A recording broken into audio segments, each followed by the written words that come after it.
उच्च व तंत्र शिक्षण मंत्री चंद्रकांत पाटील यांनी एक अजब दावा केलाय। जंतर मंतरवरील आंदोलकांबाबत त्यांनी हे वक्तव्य केलं। जंतर मंतरच्या परिसरामध्ये पडलेला प्रत्येक दगड हे उचलला गेलेला आहे आणि त्या दगडावर असणारा फुटप्रिंट आधार कार्ड सोबत लिंक होतील असा अजब दावा चंद्रकांत पाटलांनी केला। दिल्ली पोलिसांकडून या संदर्भात ॲडव्हान्स टेक्नॉलॉजीच्या माध्यमातून तपास सुरू असल्याचं त्यांनी म्हटलं। या संदर्भात पोलिसांनी मोठा रिपोर्ट तयार केल्याचंही चंद्रकांत पाटलांनी म्हटलं।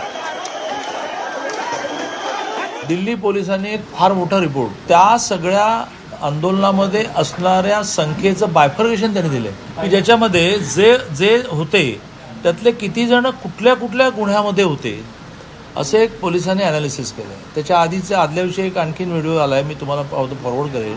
तर त्यातल्या आदल्या दिवशी याच्यामध्ये त्यांनी असं म्हटलेलं आहे की तिथे पडलेला एवढंसं दगड पण आम्ही कलेक्ट केला आहे आणि त्याच्यावर साधे जरी बोटाचे फुटप्रिंट्स असतील तर ते आता आधारशी लिंक होती। एका बाजूने राहुल गांधी आरोप करतायत की अमित भाईंनी हा लाठीचार्ज करायला लावला, दुसऱ्या बाजूने पोलिसांनी त्यांच्या ॲडव्हान्स टेक्नॉलॉजीच्या आधारे आकडेवारीच दिली आहे। त्यामुळे पोलिसांना पण प्रूव्ह करावं लागेल, राहुल गांधींना पण प्रूव्ह करावं लागेल।